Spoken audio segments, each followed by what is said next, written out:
I should have snuck out there and sat in a chair. Right there? Yeah.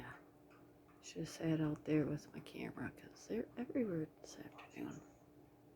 Woodpeckers, nuthatches, juncos, or whatever you call them things.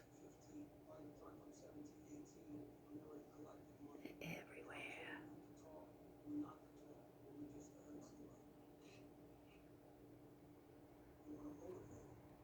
Afraid to get too close to glass because it'll scare them away.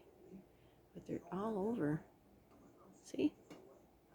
Got a mourning dove down there.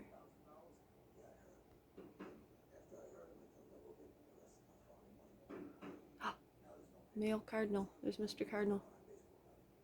There he is. Wonder where Mrs. is. She's nearby. The males protect the females. I don't know if you know it or not, but if you see a male chase off a female, he's not being mean. He's protecting her. And when my grandparents were alive, we'd sit and watch a pair over there every year. And the Mr. Cardinal, he would chase away Mrs. Cardinal up into the tree, and then he'd bring some seed up to her, some sunflower seed. Yep, that's what they do. That's why they're so brightly colored and the females are so dull, is to protect the female. So they can sit on their eggs and hatch their babies. There we are. Sorry about the pains and the dirt on the window.